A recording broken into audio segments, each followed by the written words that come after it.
Hola mis queridos amigos, nuevamente con ustedes su doctor Tigre, el que ronca en esta negra noche neoliberal latinoamericana, sudamericana, ecuatoriana.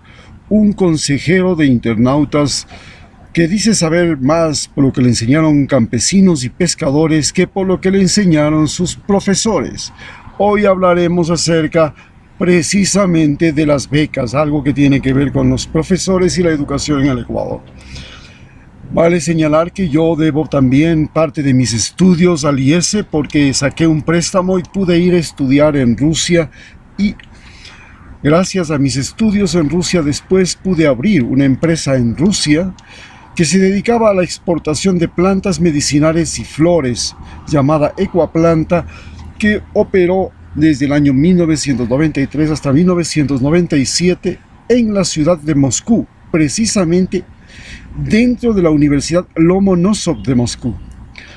Por eso en ese lugar pude hacer investigaciones acerca de una planta medicinal denominada la guabiduca, que desgraciadamente cuando vino la crisis del efecto vodka, en el que se destruyó la banca de Rusia y hubo una gran crisis similar a la que vivimos nosotros acá con la crisis bancaria de 1999, en 1997 se vivió esa crisis y me vi forzado a regresar, además por la muerte de mi padre.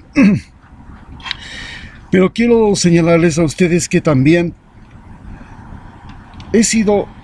mi hija Doménica ha sido beneficiaria de una de las becas del Instituto del CENESID para estudiar en Australia, donde fueron alrededor de 1000 estudiantes a estudiar en las becas en Australia. Mi hija logró llegar a ser becaria después de un concurso que por primera vez se estableció en el Ecuador y que ponía a todos los estudiantes ecuatorianos en las mismas condiciones y aplicando a un examen, y de acuerdo con ese examen podían optar por una beca si llegaban a ser los mejores estudiantes del país. Ella llegó a ganar esa nominación y logró ir a estudiar como una estudiante destacada ecuatoriana. Esta posibilidad de que todos los estudiantes ecuatorianos pudieran ir a estudiar en las 100 mejores universidades del mundo no existía antes de Correa.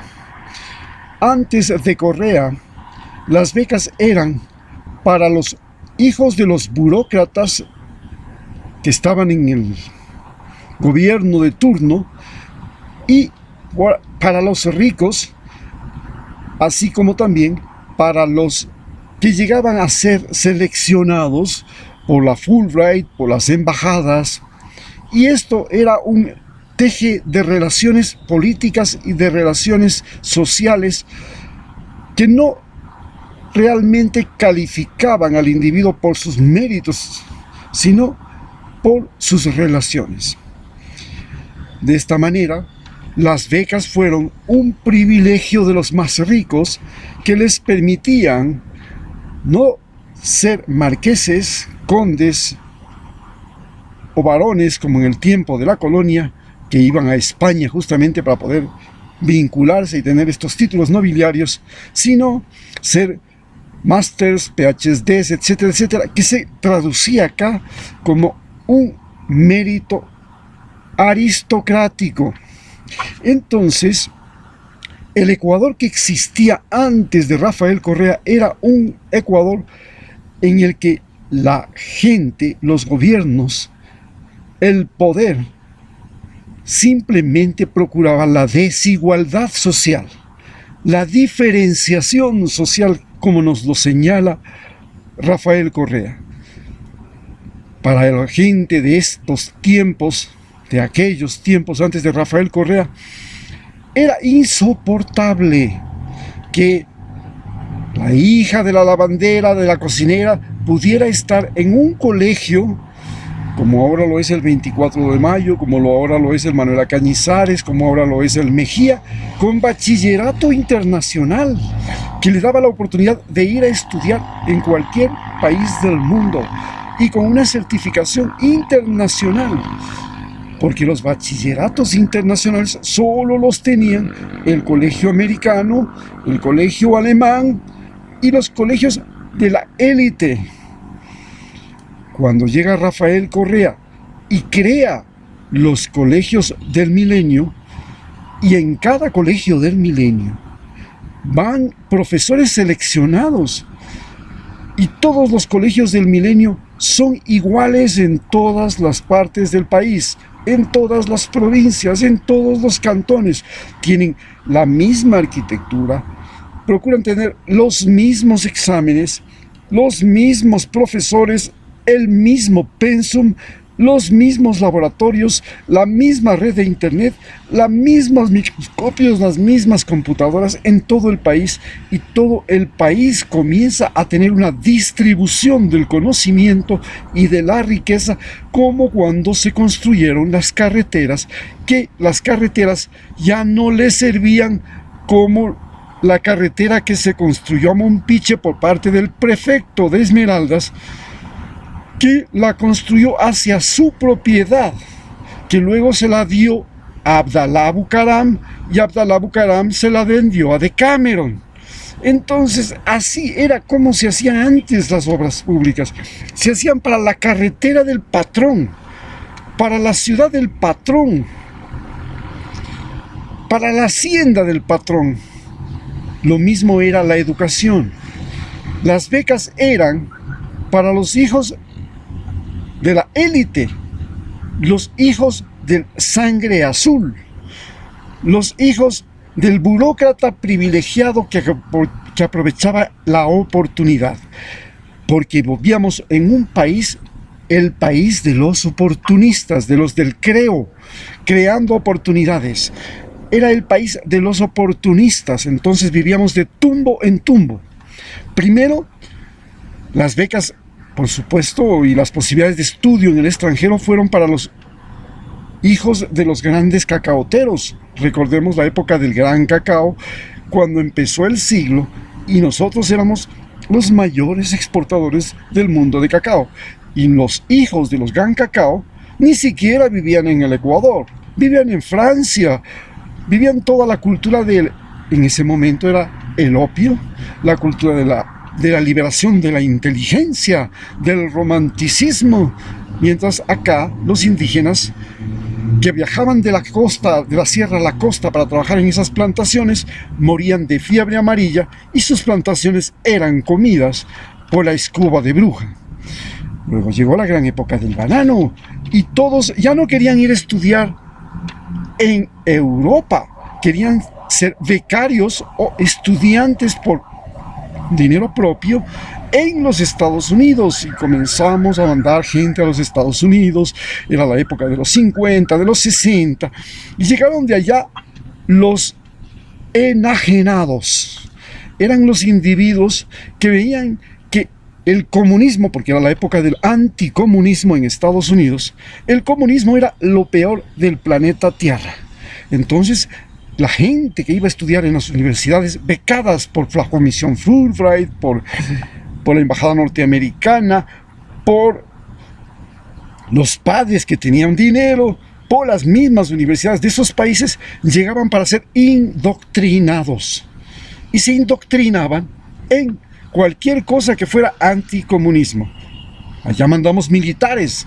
Se formaron primero en la Escuela de las Américas, y luego que las Escuelas de las Américas no calificó, porque se reconoció en el mundo, después de la entrega del Canal de Panamá, que era un centro de instrucción de torturadores y verdugos de América Latina, pasaron a instruirse en la Escuela Interamericana de Defensa en Filadelfia, ahí en Washington.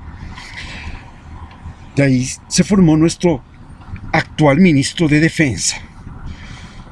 Y así tenemos que las becas eran un mecanismo ya utilizado desde la época de Roma, en lo que se llamaba la romanización.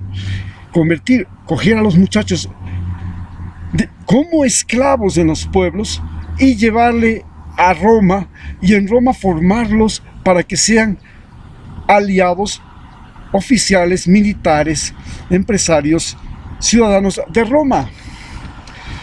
Este sistema de romanización, que comenzaba con enseñarles el idioma, fue muy importante. Por ejemplo, yo me fui a estudiar en Rusia y el gran problema y la gran desventaja que tenía de estudiar en Rusia y de la Unión Soviética era que yo aprendía ruso. Y la pregunta era, ¿para qué diablos aprendo ruso si no sé ni para qué me va a servir en el futuro? Gran ventaja que tenían los que iban a estudiar en Estados Unidos. Aprendían inglés y el inglés se volvió la lengua universal, la lengua del mundo. Entonces, este era el sistema. Pero cuando llega Rafael Correa, por primera vez el Ecuador manda a sus mejores estudiantes, que no eran los más ricos, que no eran los de sangre azul, que no eran los de la capital en su mayor parte, a pesar de que la mayor parte de becarios fueron, vale señalar, más del 45% fueron de Quito.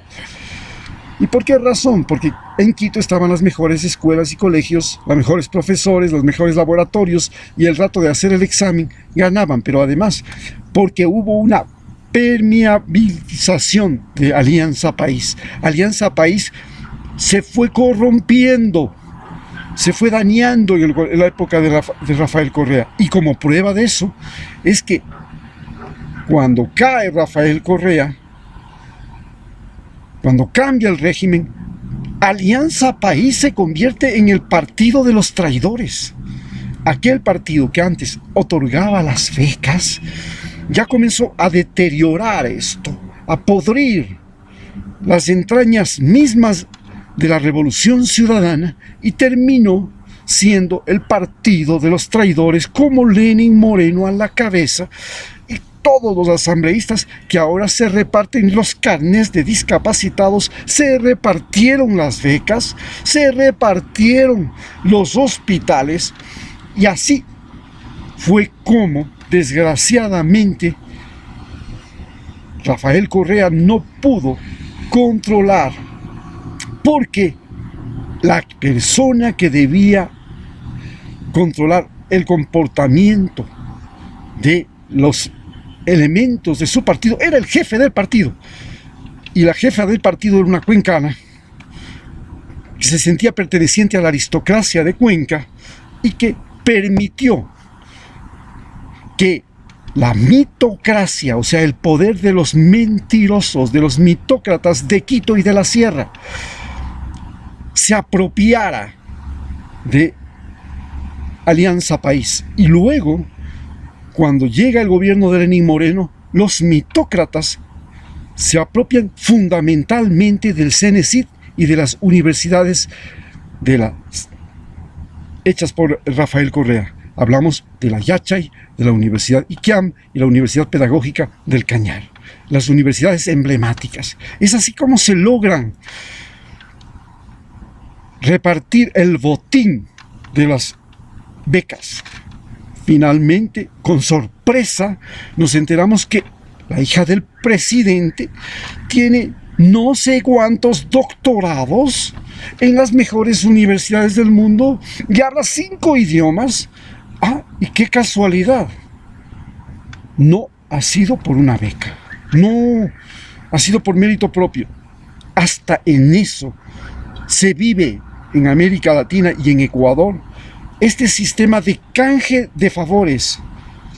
La Embajada de Corea, la Embajada de Alemania, la Embajada de los Estados Unidos, la Comisión Fulbright, va a escoger individuos que permitan mantener la desigualdad social, porque el fundamento mediante el cual los países ario-anglosajones, quiere decir de Europa y Estados Unidos, incluido Australia, Nueva Zelanda, controlan al mundo, es manteniendo sociedades que les proveen de materias primas y de recursos naturales, de mano de obra barata y de compradores sacrificados, porque el mismo producto que vale en Estados Unidos $100, aquí también vale $100, pero el salario allá es $4,000 al mes y aquí es 400.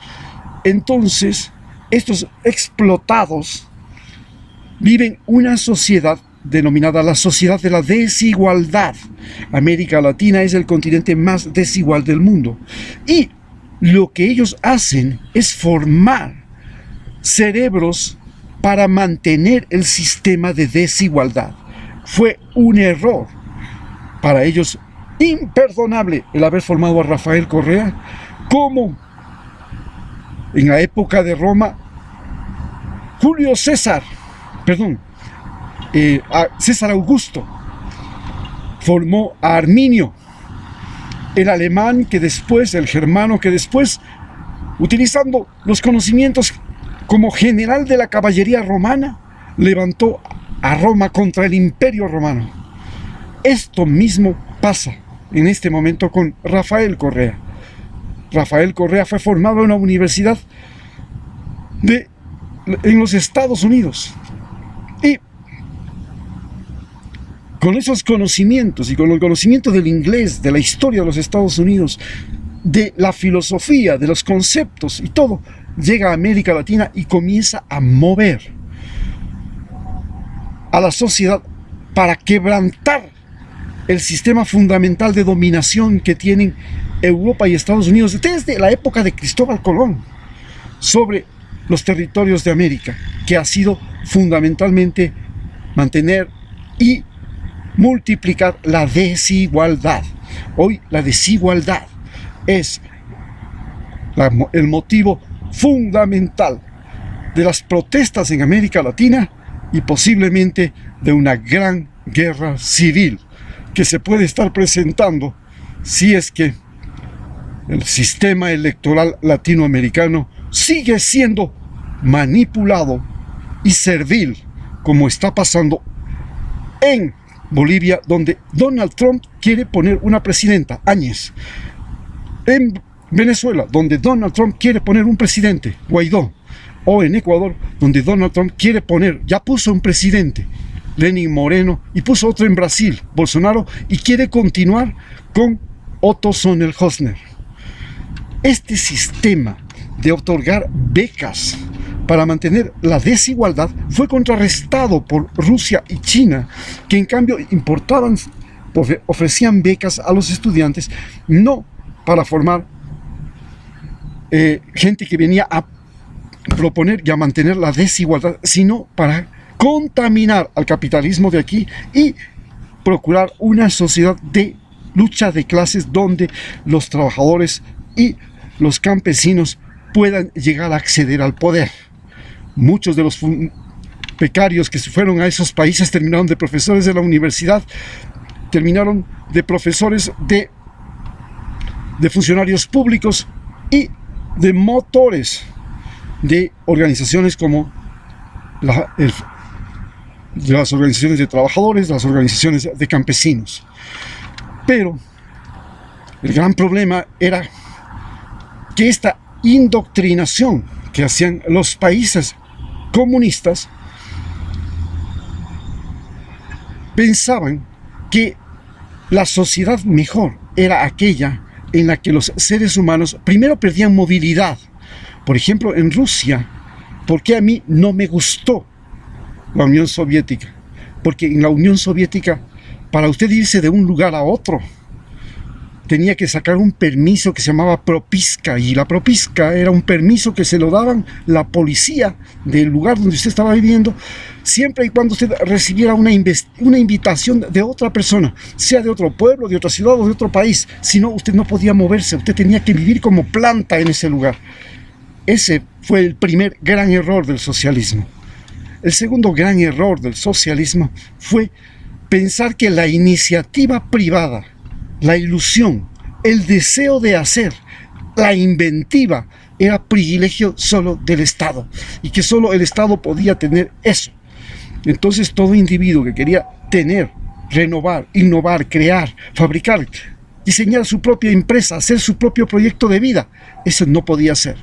Tenía que hacer el proyecto de vida que el gobierno y la burocracia central del partido, la gerontocracia se llamaba, decidía su suerte.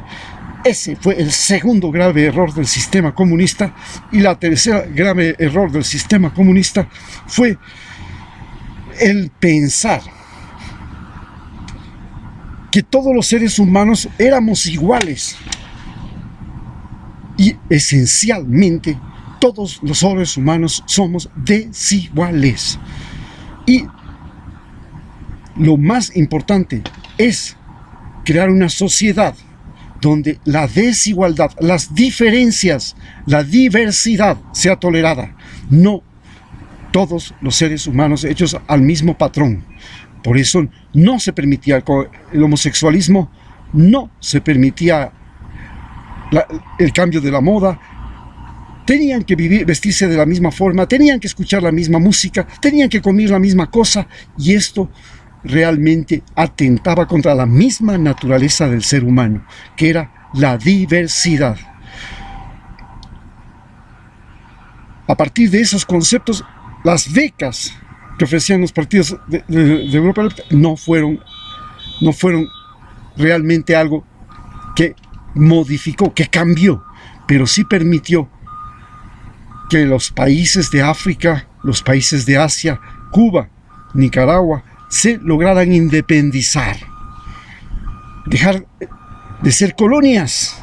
Y esta lucha contra el colonialismo es la que sigue todavía en América, y es la lucha con la que estamos ahora enfrentados a Estados Unidos, el último imperio ario, blanco, anglosajón del mundo, que se enfrenta a su propio racismo como principal motivo de cambio social. En estas circunstancias nos movemos y vemos que durante la época de Rafael Correa, las becas fueron una opción para los más pobres, como lo fueron las carreteras, como lo fueron los colegios del milenio, como lo fueron las escuelas del siglo XXI, como fueron las universidades emblemáticas. Y que no es cierto que con Rafael Correa empezó la corrupción de las becas. No, la corrupción de las becas ya existía en Ecuador desde el mismo momento en que existió el IS. Muchas gracias.